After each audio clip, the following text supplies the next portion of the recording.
అయితే ఆ ఆకారములో ఈ మానవునికి తగిన శిక్షను వేసి ఉన్నారు దేవాది దేవుడు. ఎందుకనగా మానవులంతా చెడిపోయి పడిపోయి ఉన్నారు. ఈ మానవుల పాపమంతటిని తన వీపు మీద వేసుకొని ఆ పాపమునకు, మానవుల పాపమునకు తానే శిక్షను భరించి ఉన్నాడు. అందువలనే ఆకారమందు మనుష్యుడుగా కనబడి మరణము పొందునంతగా, అనగా శిలువ మరణము పొందునంతగా విధేయత చూపి ఉన్నాడు.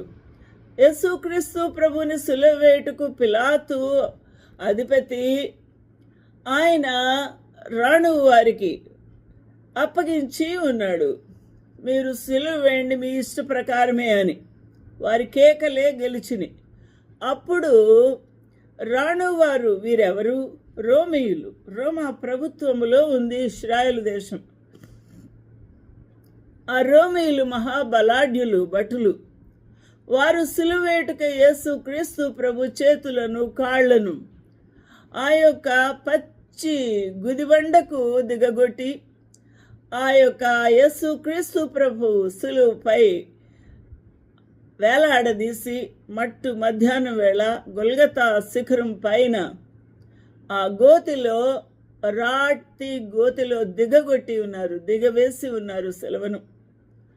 ఆ శిరముపై ముండ్ల మక్కుటము, ఆ విషపు ముళ్ళు గుచ్చగానే స్కాల్ప్ అంతా కూడా చాలా హైలీ బ్లడ్తో, సర్క్యులేషన్తో నిండిపోయి ఉంటుంది. చాలా హెవీ క్యాపిలరీ బ్లీడింగ్ ఉంటుంది. ఆ విధంగా ఆ ముళ్ళు చాలా షార్ప్ ఎడ్జ్డ్ ముళ్ళు, చాలా విషముతో నిండిన ఆ ముళ్ళు.